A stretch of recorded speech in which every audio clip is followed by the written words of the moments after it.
getting settled here for our live AMA on machine learning. I'll be moderating the voice in the house for this program today. I'm Seth Mulligan from the Griffiths Institute. We welcome you here. Thank you for joining.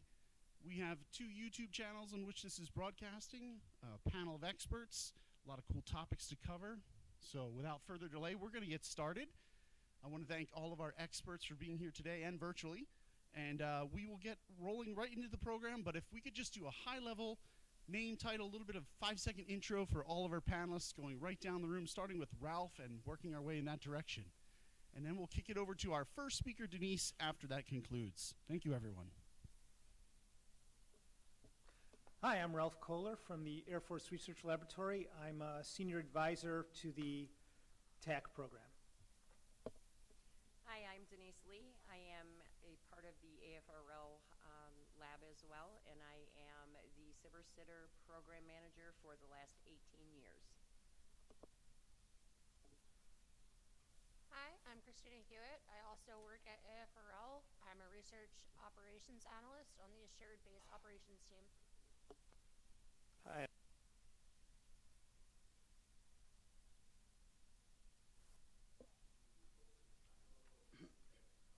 I'm a computer scientist who works on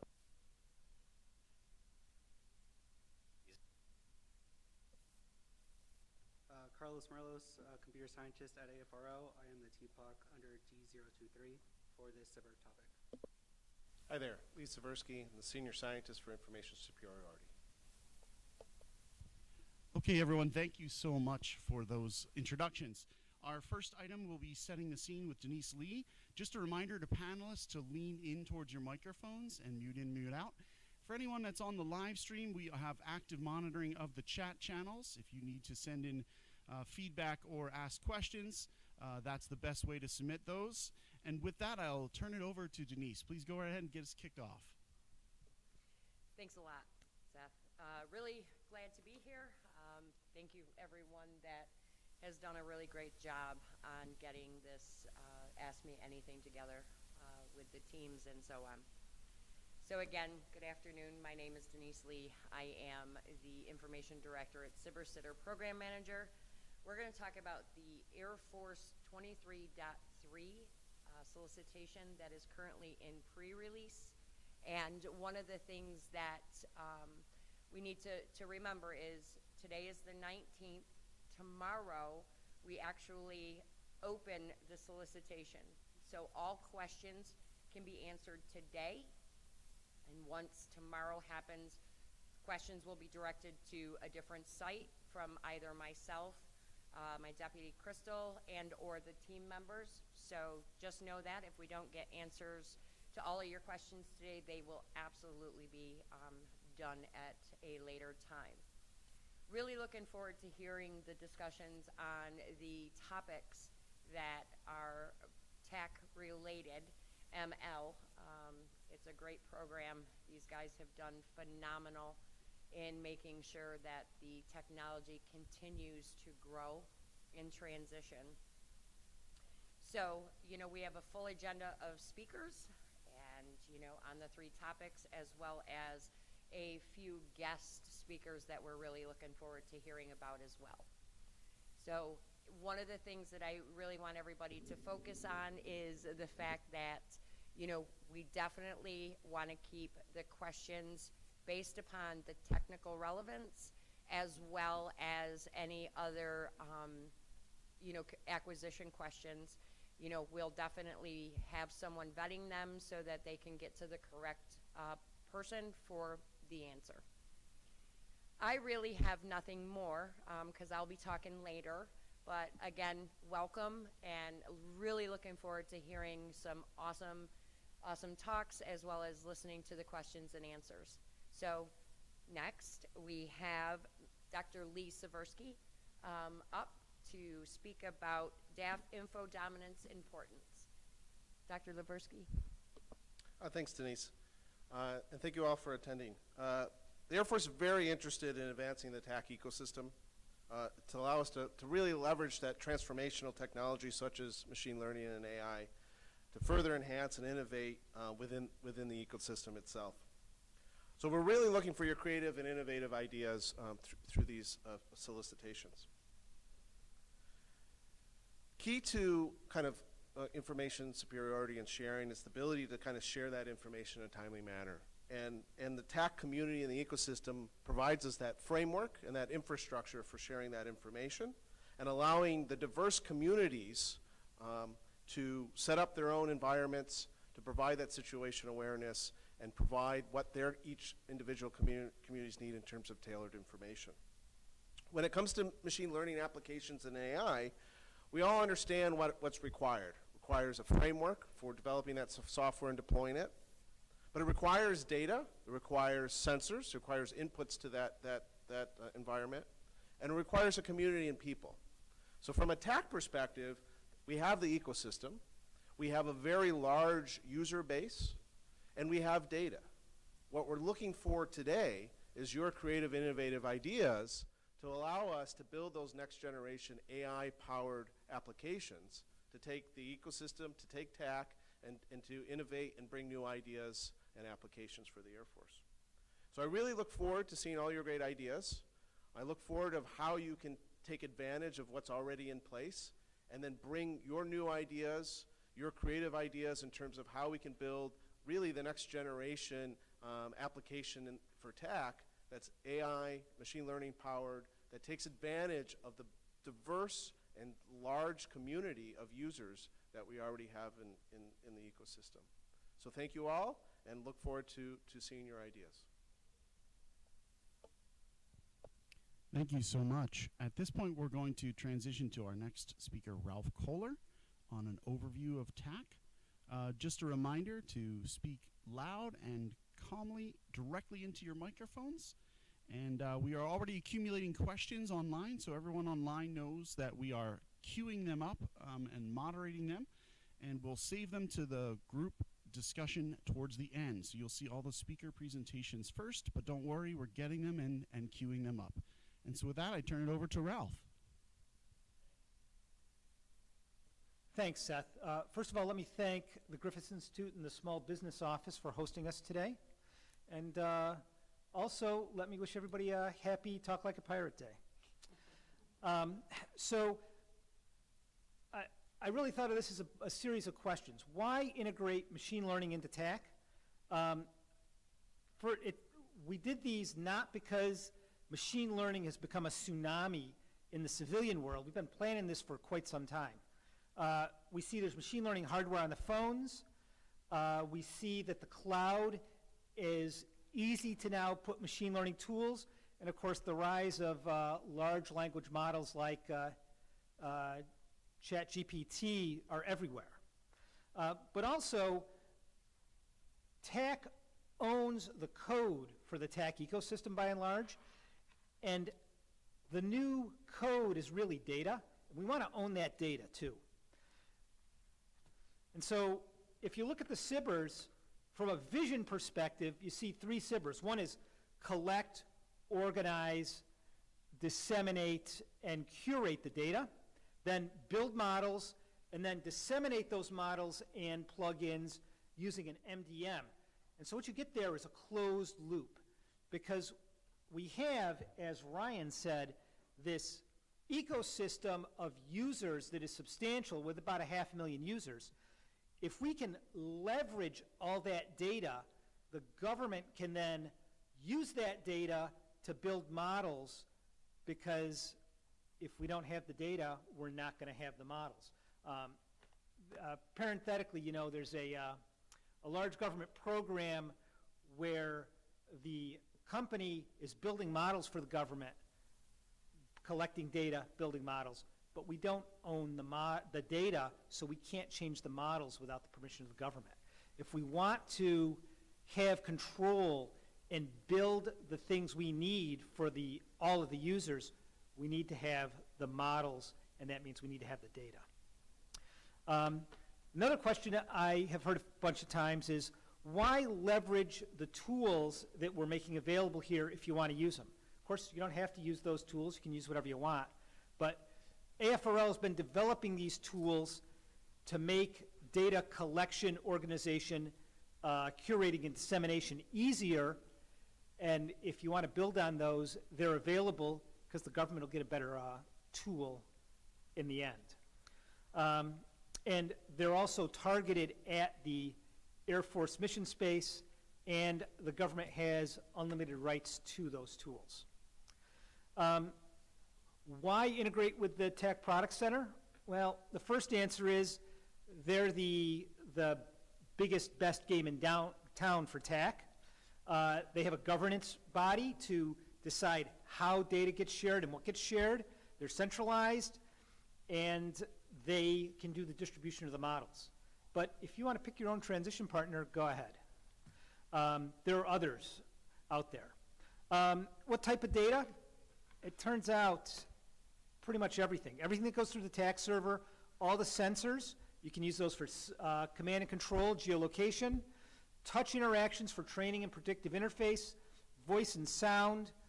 You can use for remote geolocation and environmental cues.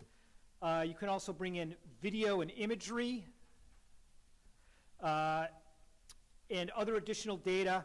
And if you think about how large language models work and how they could integrate with TAK, there's a huge potential there, especially when you also integrate voice, which we're doing under another program. So I anticipate in 3 years, most people will have the option to talk to TAK, and if you can talk to that large language model, there's a lot of great things you can do. Let me also say that I hope we're going to do another February TAKathon event targeted at machine learning. And my caveats are, you don't have to do anything I just said. You don't have to transition to TPC. You don't have to work with the proposers from other topics. We put these 3 topics together, but honestly, it didn't occur to us until we were asked whether one company could win all 3. That was not our intent, and you don't have to work with the other companies. That's entirely up to you. And follow the solicitation, not whatever we say here. And I'm not reviewing proposals, so you double don't have to please me. And that's all I have. Thank you, Ralph, for those comments. Again, I encourage anyone in the live chat to keep recording in your questions. We are curating them, and we'll have them at the end. At this point in our program, we are going to try something a little different here. We're going to patch in a live video feed with Ryan McLean. If for some reason that goes south, we have some pre-recorded video segments we can use as well. Hey, com check on that end. I'm queuing my AV team to get Thumbs up. ready to cut over to Ryan. We'll hear from him in just a moment. Thank you.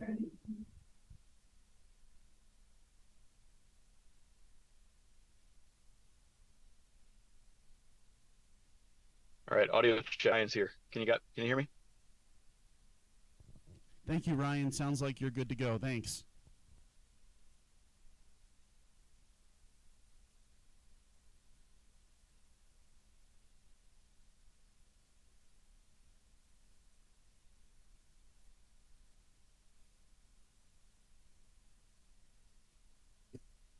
You're good to go, Actually, Ryan. one of my panelists just Okay, lean in and tell awesome. Ryan Hey, we can hear him. Ryan McLean here. One more audio check before I start talking. Got me? We can hear you, Ryan. We can hear you. Loud and clear. Thank you. Hey, Ryan McLean here. I am the director of the TAK Product Center. You'll notice I'm not in my usual regalia. I'm on reserve duty today. So pardon the less.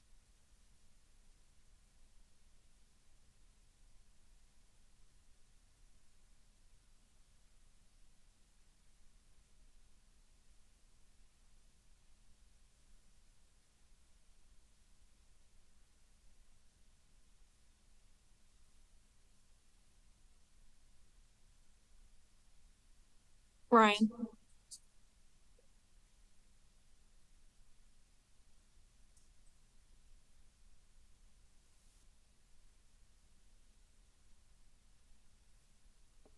Hey, Ryan, you hit your mute button.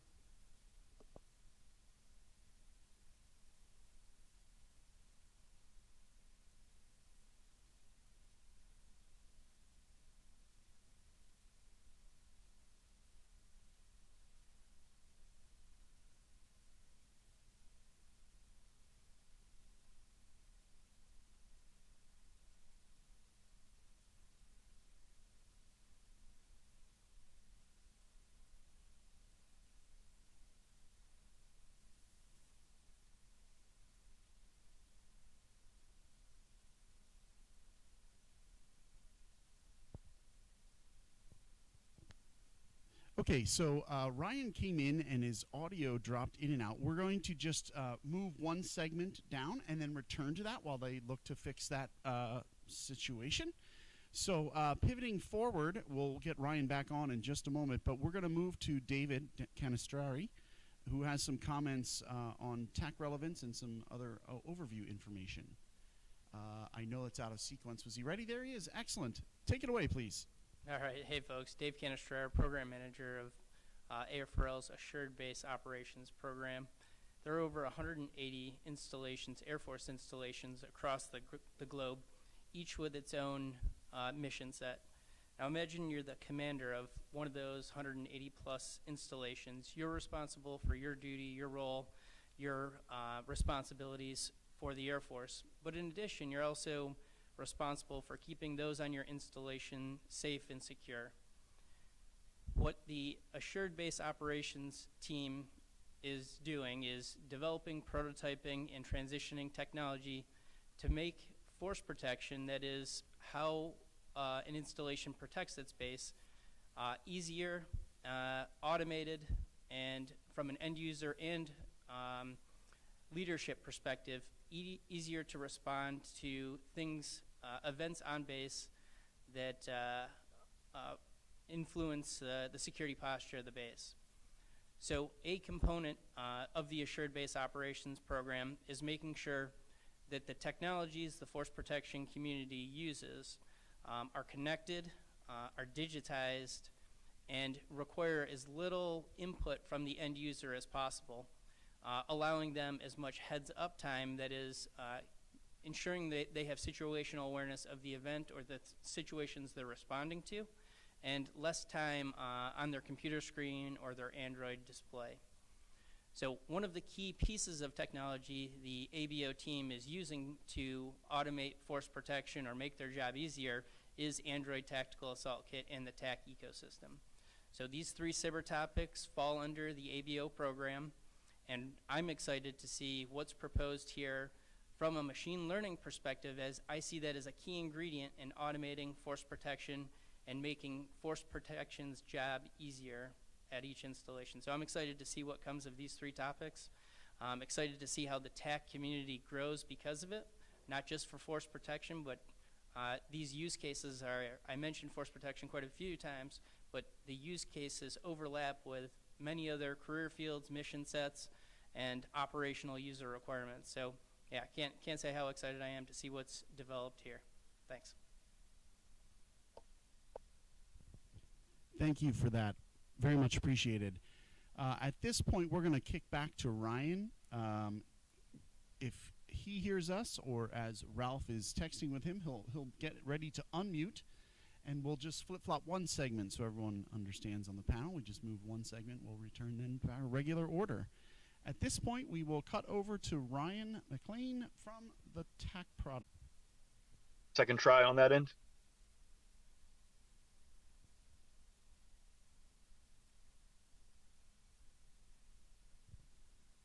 Good to go. Okay. Well, I don't know exactly where the audio cut off. I'm told it was at the beginning. So at the TAK Product Center, we really, our users focus on how they use the TAK products. We're not doing work on the back end of the products to figure out how and why and where they can be made better through data. In other words, our strategy for improving the products is very uninformed by the data that the products generate. Any good commercial implementation of technology is going to make good use of the data that commercial implementation generates. So that's where we're focused. Can we aggregate the data? Can we train new models and validate them, which seems to be a really hard thing for us to accomplish in government? Can we validate models such that we know they're effective in what they're tasked to do? And then can we deploy these models so that they can achieve some functions? So you'll notice now that any of our focus is not on specific domains. It's not on doing specific tasks better. It's on the feedback loop from the tactical edge, where TAK devices are employed, to the TAK Product Center, and where these models will be generated, will be validated, and then where they'll deploy from. Now, there are 4 enabling themes that I want to highlight that I think are going to make this SIBR topic, this collection of SIBR topics, an outstanding candidate for future success and ultimately technology transition to production.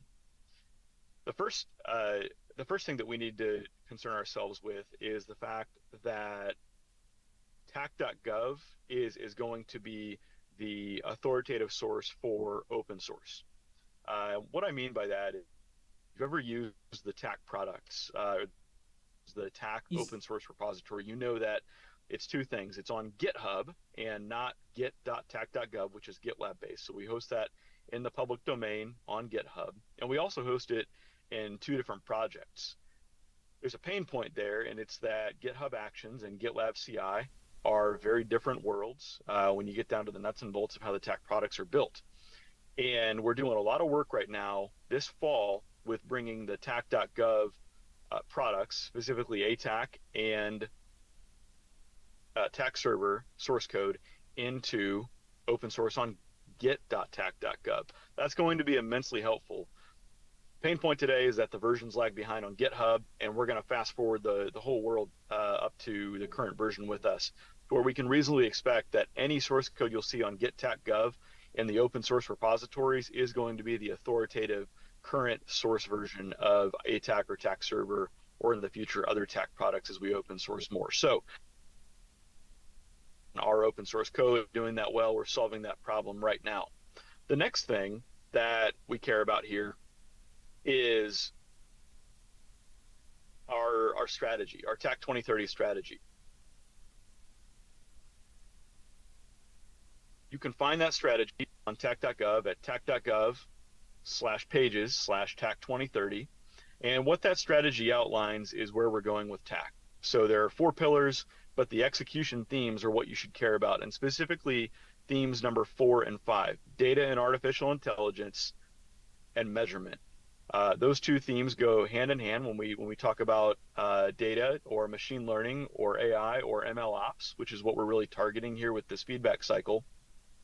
And so take a look at our strategy. It's not very long. It's only 4 pages. You're going to get a sense of why we're going the direction we're going and why these SIBRs matter to the overall strategic footprint of TAK, not just for TAK Product Center, but for the 300,000 plus users across the Department of Defense and the broader U.S.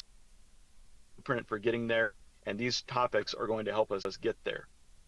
The second thing that we should be concerned with is, or the third thing rather, is how these SIBR topics ultimately manifest a successful transition. Technology transition is a key aspect of the SIBR program writ large for the U.S. government. How do we take a novel technology or a novel application of technology and make it scalable, make it matter to the whole customer base, which is, in our case, is the entire TAK user base? Well, we're doing a big rollout right now where we've done all the engineering work on the backside of implementation, where TAK platform, where we host all of our project management tools, our documentation, the source code, and specifically the continuous integration that we provide for the community for TAK. We're migrating all of that to a DoD DevSecOps Reference Design 2.0 compliant implementation. That's going to be that migration is going to be happening over the next few months. What that means is that you're going to be targeting any sort of a microservice implementation that's going to live on the back end of a platform. You're going to need to target DoD Iron Bank as the container registry for the artifacts that you provide. So target a microservice-based architecture from the beginning, and include in your GFE needs access to Iron Bank and the credentials and the time required to publish effectively as one of your outputs from the SIBR. That's going to make tech transition, regardless of whether there are license costs and what on the back end, all that is fine, but you're going to need to target a hardened container image artifact or set of artifacts so that you can live on in our production environment post-transition or post-SIBR execution. The fourth thing that we need to worry about, we need to concern ourselves with, is how we're evolving configuration management for TAKServer. For a long time, and including today, configuration management for plugins that live on TAKServer, which is going to be a core aspect of how we aggregate data, that's going to get a lot better as well. We've not focused extensively on good rock-solid package management, which is how these plugins for TAKServer exist. As you get more comfortable with the TAKServer architecture, understand that there are effectively two tiers to where data needs to be aggregated. One is out there at the tactical edge, whether that is how we deploy the models or aggregate the data. TAKServers live at the units where ATAK and WinTAK and the other TAK products are deployed. So when you're thinking about how to propagate data back up, understand that most operational data, participant location information, breadcrumbs, things that have happened at the tactical edge, that's going to need to stay out at the edge. But as you unpack your own strategy to address our topics here, or our strategy at the TAK Product Center and the AFRL SIBR topics, you're also going to need to address how data is bubbled up from TAKServer to TAK platform. Not all data should leave TAKServer. In fact, very little of the data. We're really going to be compared about propagating data, telemetry type data from TAKServer back to TAK platform. So there's going to be a multi-tier approach here to data aggregation and what data we care about on TAK platform versus what data matters closer to the tactical edge on that TAKServer that lives at tactical operational units. Those are all my comments. Again, three main themes to this: the data aggregation, the model training and validation, and the model deployment. And then 4 themes that we concern ourselves with on the TAK Product Center side that hopefully give a lot of lift to these efforts. The TAK 2030 strategy, and specifically our emphasis on data and artificial intelligence. Our evolution of open source and how we're making great strides there that will enable these topics to succeed. Your technology transition strategy being centered on the DoD DevSecOps reference design, and specifically how you get to things that we can facilitate on the government side, but are going to require engineering effort on your side as the proposer. And then 4th and finally, how we're improving configuration management at the tactical edge through TAKServer and the WebTAK product as well. Those are my comments. We're thrilled to see these come to light. There's been a lot of hard work on the part of AFRL to make these topics happen, and we're really grateful for this partnership. We can't wait to see the proposals that come forth, and please feel free to reach out to us at the TAK Product Center, support@tak.gov. That's support@tak.gov. We'll be happy to answer questions, and certainly we'll be looking for good opportunities to endorse your proposals as you move forward in that process. Ryan McLean, out here. Thank you. Thank you, Ryan. We appreciate that very much. Just a status check. We're about halfway through our panel topics. We are on track time-wise. It looks like we'll be getting to Q&A in approximately 1400. With that switch of Ryan and David, we're now going to move to our next topic speaker. Harry, if you're ready, you can get ready at the microphone, and we'll look to bring up, I think you have a supporting slide at some point here, and we'll make sure that's all syncing to the stream. Just one more reminder, keep your questions coming in through the YouTube chats on both channels. They are being moderated and aggregated so that the teams can answer your questions. And with that, let's move over to Harry. All right, good afternoon, everyone. I'm Harry Hartenstein. I'm a computer scientist at AFRL. I'm going to introduce a few tools that we've developed in-house that we feel can contribute to this effort with TAK. Namely, those are the Mystic Toolkit, StreamLineML ecosystem, and the KnowML data management knowledge graph. If you go to the next slide. All right, I have the next slide. Okay, so yeah, I'm going to start with the Mystic Toolkit. So this is stands for the Model Integration Software Toolkit. It's a Python framework. It's a very lightweight framework, and this is our solution that we've been using to integrate the diversity of machine learning models throughout the years as they evolve. You know, one toolkit gets popular, then it gets obsolete, the next one gets popular. With this lightweight framework, you can bring any of those toolkits into one ecosystem and have them interoperate and be reusable and shareable as things evolve. So the kind of philosophy was that we don't want to get tied down to any particular implementation or ecosystem. So the way it works is it's a state machine that you integrate alongside your existing implementation of a machine learning model. And by implementing that state machine, you can talk to it and have a common expectation of how that model can be trained or evaluated, like pause the training, resume the training, and using that toolkit, we put it inside a StreamLineML ecosystem. So that ecosystem is natively designed to talk to Mystic containers. So you plug your model into the Mystic framework, put that container into the StreamLineML ecosystem, and then anyone can pull it down and interact with that model without having to do all of the groundwork to get their local system running that model. And within the StreamLineML ecosystem, we've also implemented standard evaluation metrics so that all of those models can be compared on the same baseline, and you can help the end user evaluate what is the best model for that task. So the StreamLineML ecosystem also orchestrates running those models.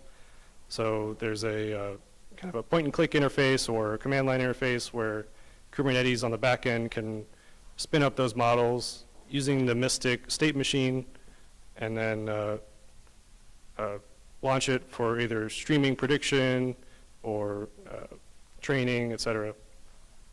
So those are a couple tools that we've been using on the government side in both field exercises and demonstrations in the lab. And then for the data side of that, we have the KnowML system. So KnowML is based around a knowledge graph ontology that takes kind of along the same lines.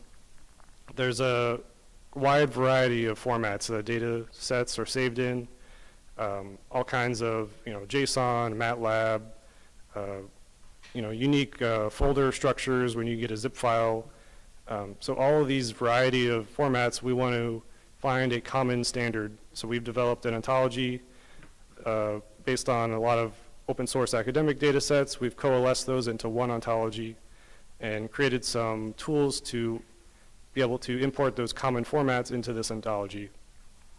So we can get them into one standard format, push them into a RDF knowledge graph, and then when they're in a knowledge graph, we can overlay more reasoning or more analytics to help understand what we have in that data. And if we have a specific task that we need to use that data for, we can specifically query just for that data at that time and not have to manually parse through a lot of scripts or customize the Python code. So once it's in a knowledge graph, we can basically exploit it, and we have a visual interface as well, so we could view imagery data set that we have in there. Our main demonstration use case so far has been object recognition data sets. So we have like a visual browser to browse through what's in the knowledge graph, kind of slice and dice it into a custom data set. So we have like 5 different data sets. We can kind of slice across if we want just a couple classes from all those data sets, slice them into one new data set, and use that as our new training set. And we've also made connectors into that StreamLineML ecosystem. So we can slice that custom data set, push it into the StreamLineML ecosystem. So now it's a streamlined data set. And we can, out of the box, now run that data set across all the models that we have in the StreamLineML ecosystem using that Mystic toolkit. And it's worked out very well for us in making that process much smoother. So yeah, overall, the KnowML toolkit, it was developed in-house. It's less mature than the StreamLineML ecosystem, but we do have a Python API for it, and some examples of using it in a Streamlit GUI and a also the open source 51 object detection tool. So I think that's it for me. Thank you. We are continuing with our Ask Me Anything. We have presentations from our subject matter experts, and we'll move to questions around 1400. This Ask Me Anything is focusing on machine learning and emerging technologies that are hosted here at the AFRL RI, the Information Directorate, as well as some open SIBR topics.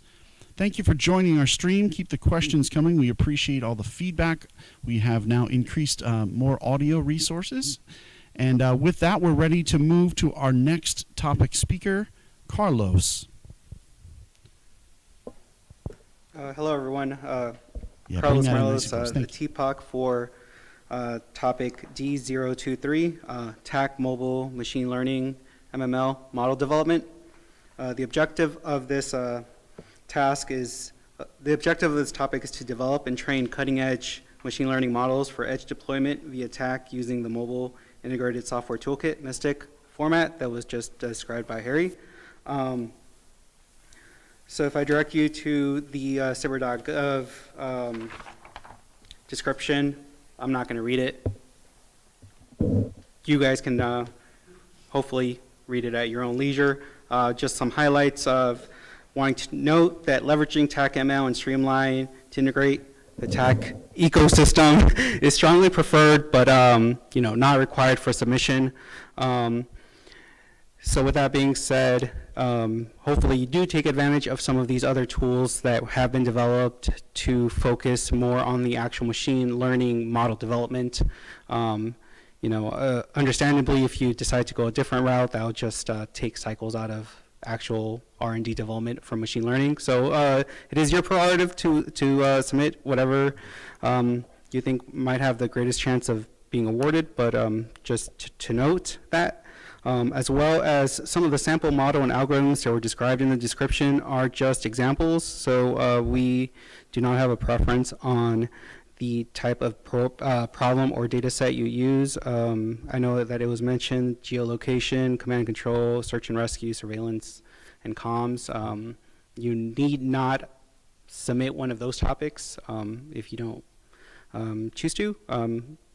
Your chances would not decrease if you choose a different topic.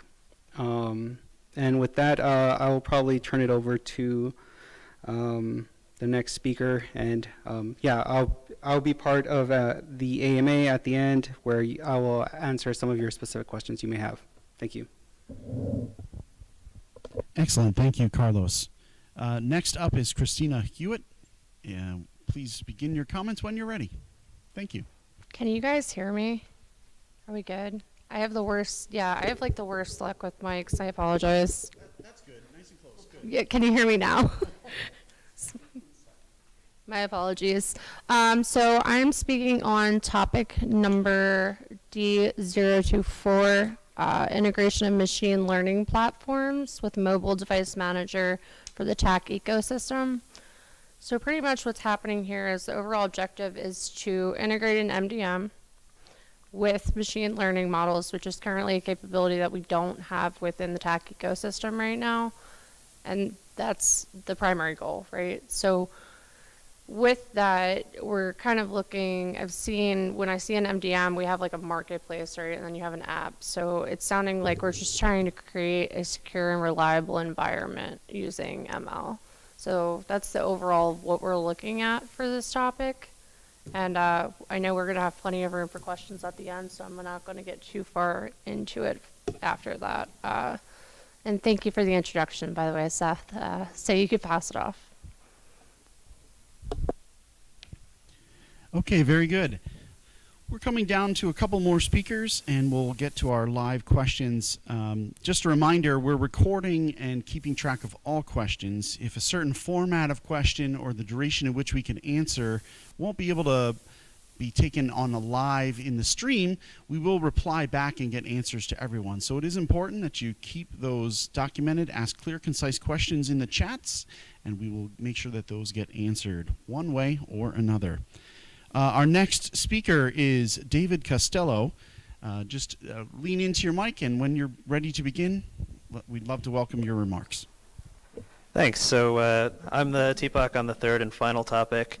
I don't want to repeat Ralph and Ryan too much, but as they covered very well, there's a wealth of data in the TAK ecosystem that is currently being underutilized or not leveraged whatsoever for machine learning, whether that be data that's collected from the edge devices themselves, like inertials or magnetometer, barometer, the wealth of sensors that are available, or usage data, positional data, patterns of data moving across the TAK network, data more at the operational or squadron or wing level.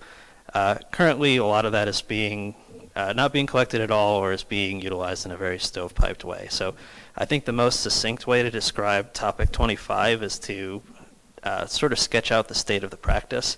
Right now, say you have an alt-PNT technology that is collecting inertial data to extrapolate your position without GPS. A company or performer might collect that data for their particular use case, and then it gets aggregated into a SQL file and stored on someone's hard drive. And the question becomes, then what? How does that data contribute to the whole of the TAK ecosystem, if at all? How can somebody else come in and understand that data or reason over it or create some derived product later? So that's the problem we're trying to solve. We have made a substantial investment into technologies at AFRL to help solve these problems, both with general machine learning lifecycle management capabilities like Harry covered, but also for TAK-specific software, namely ATAK-Mil, for making it easier to train, evaluate, and deploy models in TAK. So these technologies will be made available either as open source or as GFE in the topics, but they don't provide a cohesive end-to-end solution. They're either not first-class citizens of TAK, or they're not joined together in any concrete way. So that's really what we're getting at with the three topics here, is how do we improve that picture? How do we take the state of the practice more into the state of the art in the machine learning community? And how do we really leverage ML in the TAK ecosystem?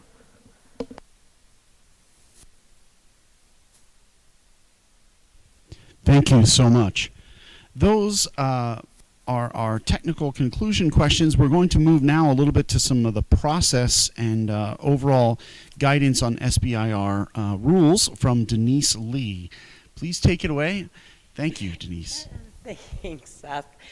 Okay, first and foremost, I want to say thank you to Ryan for taking time out of his schedule to get on and talk about the real importance of what we all are doing. So really appreciate that, and I absolutely appreciate all of the speakers today. But there are some important things that we have to understand when it comes to SIBR Sitter. For instance, today is the last day for pre-release. So that means questions and answers can be answered today. If anything is any question is asked after today, they will actually be directed to the CITES site, which is the located on the DSIP site, for answers to be back out to the technical points of contact at that time. So any questions that come, they'll direct them to me. From there, Crystal and I will move them over to those sites and get your answers prior to the end of the proposal deadline. So tomorrow starts the open time for proposals. So questions and answers, I can't emphasize that enough, cannot be answered at that point until it is officially sent through myself and the CITES team from there. Today, what you'll learn is when asking your questions, they can be technical, they cannot be directed on how you as a company or as an answer none of the technical folks can direct you on what to do to solve the problem, to find the solution, or any of that particular area. We can answer questions that are related to the topics that make sure they're directed in the respect of just technical, acquisition, and so on.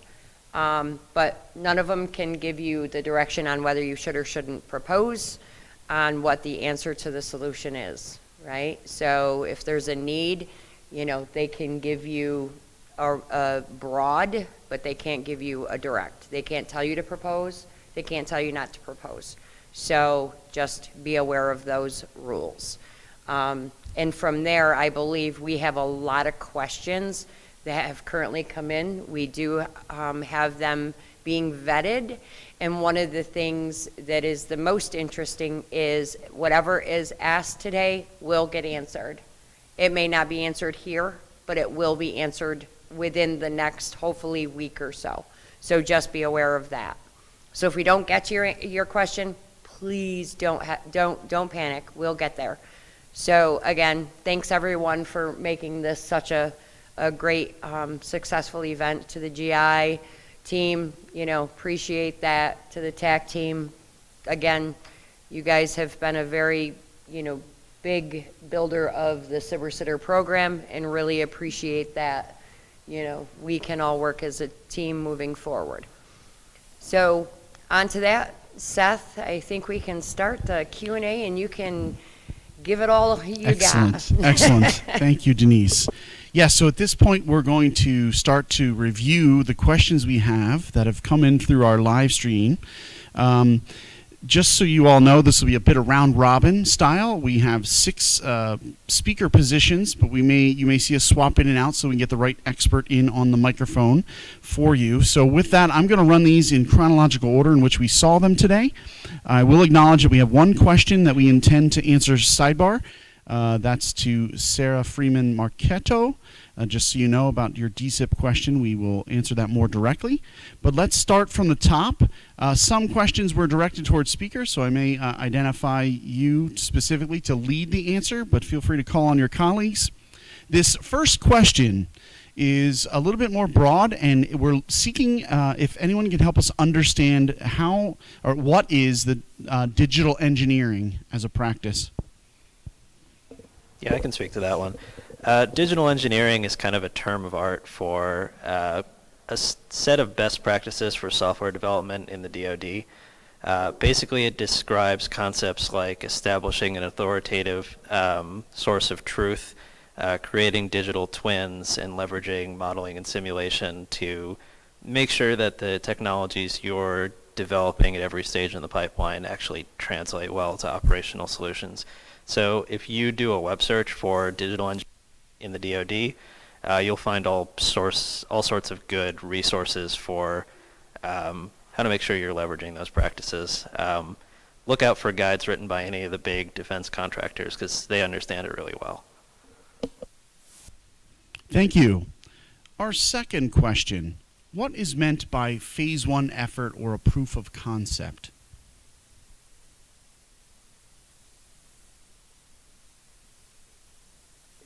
That's a Denise question. So phase 1, a proof of concept. So what that means is like an actual feasibility study.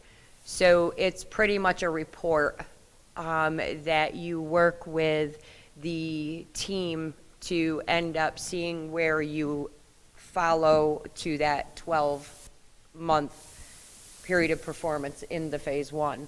So it literally, you have a proof of concept. So it's a feasibility study that shows that you have taken the topic and what the requirements were, and you've gotten to that point to be able to move on to a phase 2.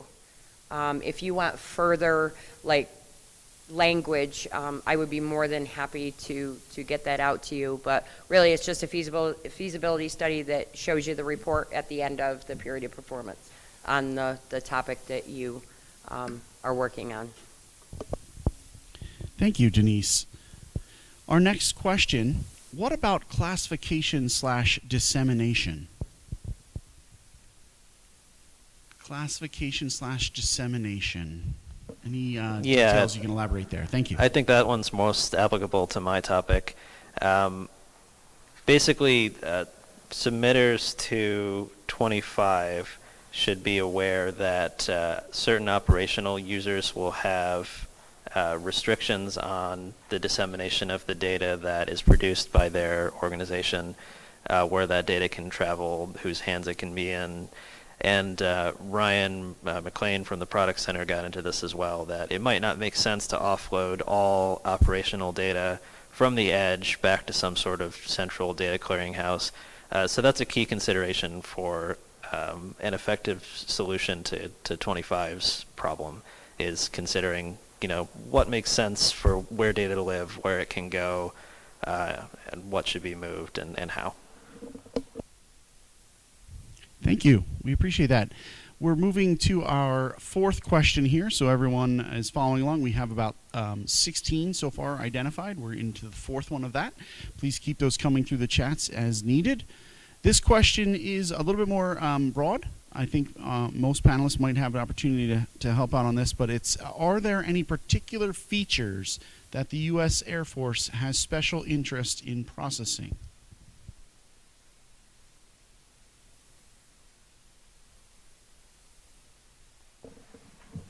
Yeah, so we wrote our topics pretty general on purpose, because we are looking at overhauling the how of machine learning rather than particular use cases. So as Carlos alluded to, we're not placing any favoritism on one sort of feature or use case or operational niche over others. I will say that for my topic, if there's a particular type of data that you're interested in, through our other projects, we have leads on a whole bunch of different modalities of data, and we'll do what we can to make sure that that's available to you so you have real operational data to help you develop. Seth, I'm going to add to that as well. So one of the things that I think everyone needs to understand is that when these topics are written in a broad arena, the reason is because, you have to be fair and equal to all that are proposing. So just, understand that as well. The opportunities and the equality across the board for all, there's no favoritism, there's none of that. So when we say broad topic, that's so that everybody, can play, and hopefully there's something that comes out of it. Your topic, section D025. So let's tackle those one by one, and if others need to join in, please just do so. But these were flagged as most pertinent to your topic. Question, first one for you then, is the objective calls out developing and training ML models, but the description calls out various toolkits for integrating ML models into the TAK ecosystem. Are you looking for additional infrastructure to support the operationalization of those existing ML technologies? If you need that repeated, I'll try. No, I think I got that one. So what you may have noticed when the topics were first posted, the fields on the SIBR website were mixed up. So it sounds like part of that question may have been more directed towards 23 than 25. So just a general note, please make sure before you submit anything that you have pulled down the most recent information from the SIBR portal and that you're submitting to the right topic. So the question was, are there existing ML models that we hope to leverage? For Carlos's topic, no, that topic is looking for the development of new models. And there was also, part of that was looking at whether performers should be leveraging the existing toolkits that we've been discussing. No, you're under no obligation to do so. We're making those available because we think it will help provide a head start for the topics. It's a big problem to solve, especially within the scope of a single effort. So our reasoning there is we want to make available to performers the investment and the the resources and the expertise that AFRL has already put into solving this problem, so that we might get even further with the scope of this effort. But if you have your own technologies or a radically different idea, you're not under any obligation to use we're making available. So have at it. Yes, and to add to that topic, I think we were limited on the amount of references we could add to these separate topics. So under mine, number 23, there's about 4 or 5 different topics for the Mystic, GitHub, and different APIs. But if you do a Google search, there's a Reddit for TAK. So there's plenty of other resources out there for you to leverage. And also the example models that were described in there are also online, the biometrics and edible plants. We appreciate the insights. Thank you, gentlemen. The next topic, again, possibly for you, David, the topics mention, this is again the 025 one, mentions that node drop would be provided to performers, but the node drop paper does not link to any source code. Does the government have a reference implementation of node drop that they intend to share with performers? Yeah. Again, so that's topic 23. Node drop is referenced in topic 23, not 25. So maybe it's because you're shooting 3 of them from the same person. So node drop is given as an example framework as a way we can improve efficiency. So the question was, are we providing a government node drop? The answer is no on that. Again, just putting an example out there, because although it is broad, if we made it truly broad with no examples, we'd get more questions. So most of these are just as a starting point so you guys can get an idea of what's out there. Similarly, the next question is around data sets. Would those also, is there any intended data sets to be provided to performers? Yeah, so I got at this a bit, but we have a variety of other efforts for ML in TAK on the applied side. So in cases where that data would be useful, we fully intend to make that available. We've been collecting, for example, and just an example, you're not restricted to these, but we've been collecting GNSS data from smartphones that might be of interest, also inertial accelerometer data. So yeah, depending on the modality of the submission, we hope to make data available so that you have operational examples to work with. Yes, and to add to that for the machine learning topic, so it is not our intention to provide data sets for a specific problem because it is broad. There's pretty much standard in the industry on the preference for types of data. And that preference, starting from top to bottom, is realistic, real-life operational data. So following those best practices, that is what's preferred in the industry, and secondary to that is synthesized data based on a smaller subset of realistic data that kind of interpolates some of the underlying patterns of realistic data, and then the third is completely synthesized, not based on any actual real data. So that is my response for data sets. All right, thank you. This one may be for you, Carlos. Again, all panelists who have inputs, I encourage you to jump in, but it specifically flags what might some of the inputs or machine learning features be to the models that you've mentioned. For example, might a geolocation model include things like landmarks and images? Yes. So, for example, a geolocation model might include those things. It really is dependent on the problem you're attacking, what inputs should be there, and what inputs make sense, as well as what data you have available for that problem. So, it is up to each performer whether they have data and are searching for a problem, or they have a problem and are searching for the relevant data to support a model being developed to solve it. It appears we may have a similar modeling question.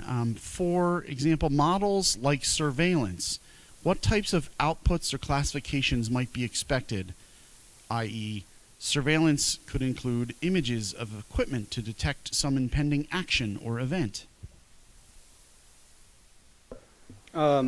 Yeah, so again, that is really determined by the problem you are trying to solve in the model development process.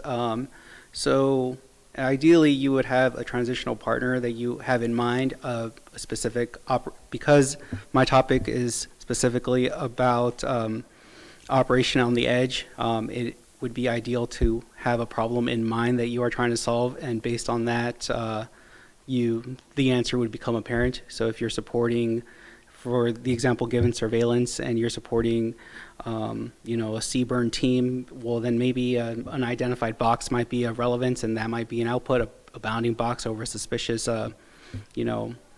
area in an image. But if you are supporting force protection and you are just classifying cars as they come through the gate, then maybe just license plate bordering might be sufficient. Excellent. We are on question 10. We have accumulated a few more. We're at about 21, so we're making our way through. Thank you, everyone. This next question, for the recent TAK machine learning SIBR, is there a requirement for processing to take place on device at the tactical edge, or can cloud compute be implemented? All right, I'll go ahead and answer it, and then I'll let my coworkers answer as well. So it need not be completely employed on the edge. The objective and description does mention edge deployment, so there must be at least part of it. Understandably, training on a mobile device or in the field is unfeasible at the time given the current limitations in technology. So training on the server side is a very realistic expectation for a submission, but running on the edge is preferred. Yeah, and I think it's a bit more clear-cut for 24 and 25 that these are tools we're anticipating would be of more use to someone maybe at the unit level or a machine learning practitioner, in which case it would make more sense to be server side or a step or two removed from the edge. But I would just encourage everyone to read the solicitations wording, for what we're looking for there, and edge and server side are in scope for 24 and 25. Okay, thank you. Next question. If we have tooling to perform the required data collection, staging, and knowledge graphing in a different area, such as not on TAK, but a proposed method is ecosystem agnostic, would that meet the direct to phase 2 requirements?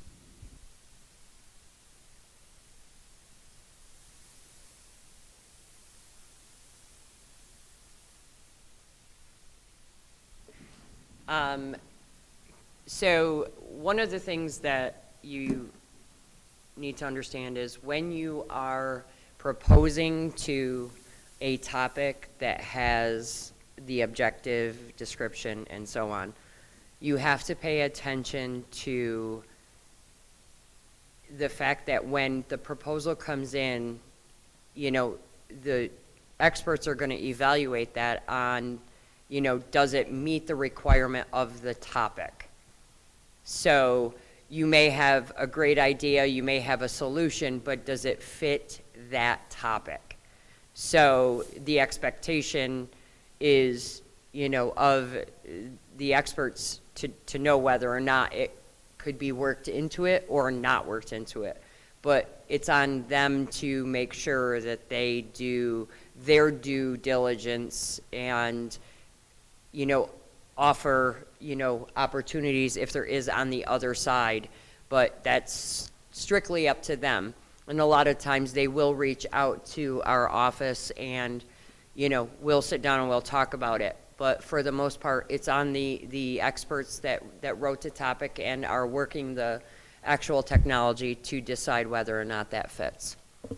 Yeah, and I think the question might have also been asking, you know, if they have an established technology, does that count for the phase 1 feasibility study for direct to phase 2? So that's a hard one, because when you look at a direct to phase 2, you actually have had to have gone through the phase 1, phase 2, and have it probably would define and say yes. I would say yes, it does meet it. But again, that's, you know, something that when you propose to that direct to phase 2, once again, I think that has to be the part where we, you know, have to look at that and say yes or no, you know, if it actually does fit that particular requirements. And I guess to add to that note, if your already established solution is truly platform agnostic or ecosystem agnostic, then it shouldn't be difficult to make the case to incorporate it into the ecosystems we're referencing.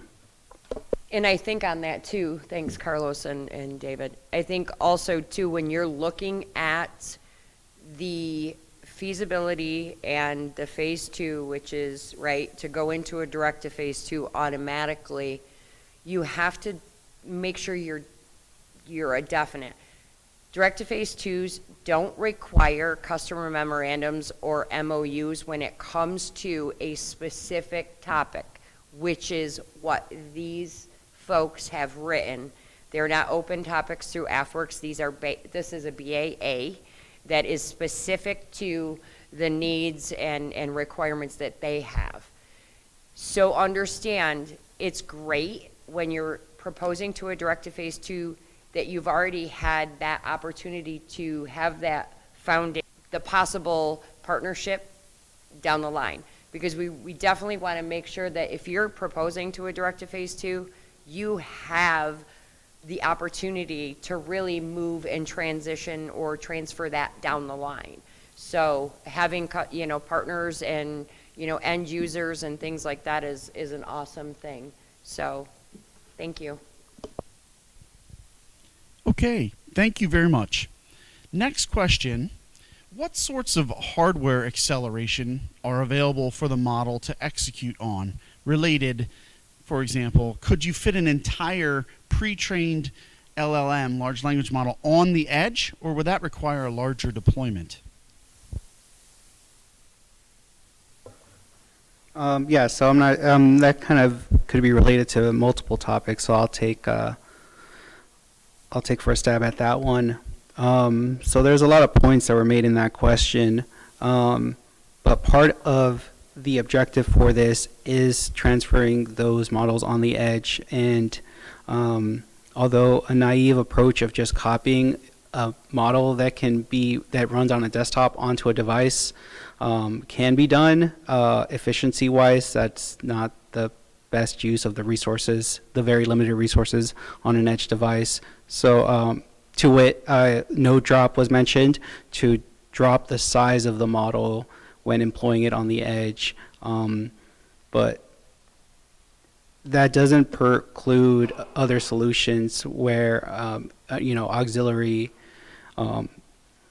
equipment might be on the edge, you know, but what you have to keep in mind, it is an edge deployment, so it is unrealistic to ask someone in the field to carry a desktop and start running it just so you can maintain your 99% accuracy. And I'll just add, if whoever asked that question or anyone else in the community is unaware, a good device to target for TAK deployments are the Tactical Edition smartphones by Samsung, the next round of which are going to be the Galaxy S23 and the Xcover 6 Pro. Those are pretty modern smartphones with you know, relatively recent Qualcomm chipsets that have some machine learning accelerator hardware. Some deployments will have external compute on the edge, but if you're just looking for a good baseline for a device to target, then late model Samsungs, especially the Tactical Edition, are a good baseline. Okay. little bit similar. This one also talks about hardware at the edge. Iron Bank is a huge Docker container. Are there concerns about prohibiting putting solutions on hardware at the tactical edge? Yes, there are concerns about that, which is why these topics were created. So Iron Bank was mentioned a few times, especially by Ryan McLean. So there are different ways you can attack this problem, which I've been directed not to give direction, but there's plenty of academic literature and state of the practice to accelerate some of these larger models on the edge somewhat. Carlos, thank you for listening. Appreciate that.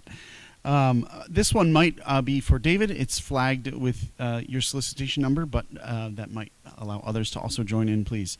Do you see an opportunity to extend TAKServer and flow that data available into a data lake so that open source tools can seamlessly be used for AI or ML training and execution? Okay, so I can't, as per Denise, I can't comment on particular proposed solutions, but I would say that that is in scope for the topic. Thank you. This one appears to be directed to you, Kat. That's Christina Hewitt, if you're reading the actual title bar below. Pardon for me that distraction. By the way, that's a lovely water bottle. Thank you. Okay, so if not connected to a central MDM, should a proposed solution operate in a decentralized network?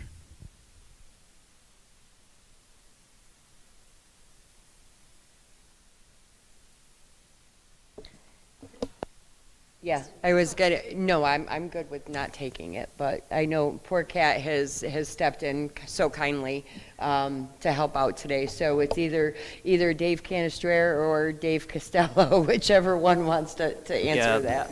It seems the intent of the question was on 24, by the way.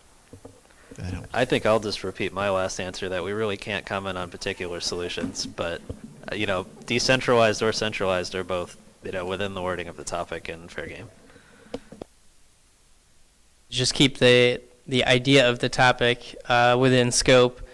If you did one or the other and they didn't seamlessly work together, does that provide an end user with a new capability?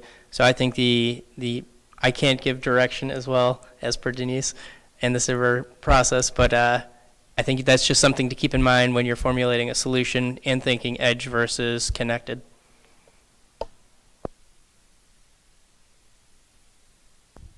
Thank you, team. Next, it was identified perhaps for 23.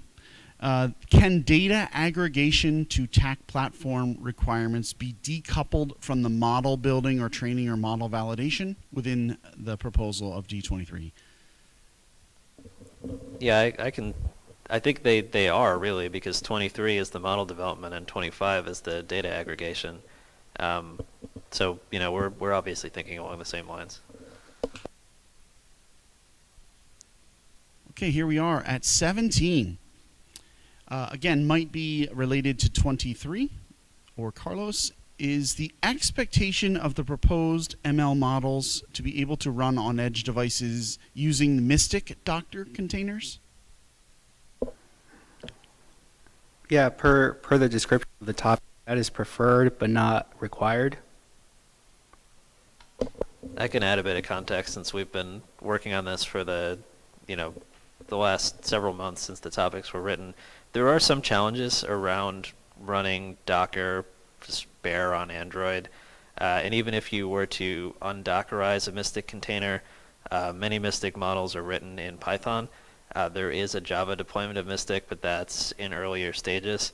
So obviously Mystic is written in the solicitation and is a technology we're very interested in because it's kind of the unit token of the StreamLineML ecosystem.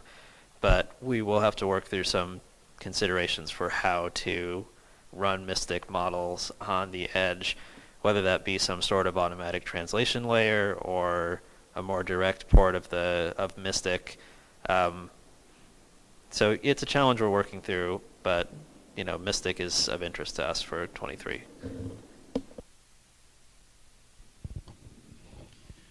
I'm just pausing for a second for some ambient noise here.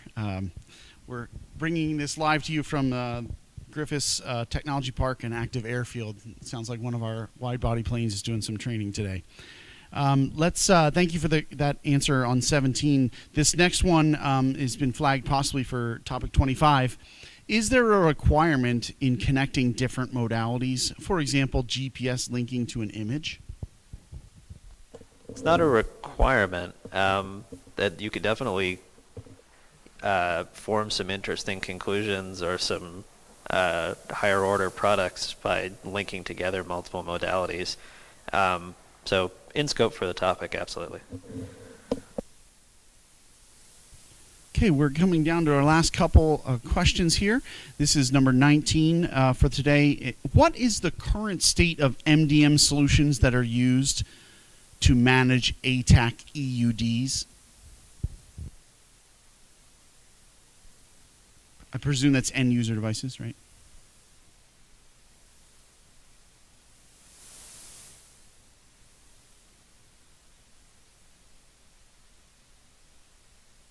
That have used commercial off-the-shelf mobile device managers, and then we've also seen TAK deployments that use the GOTS Watchtower mobile device manager.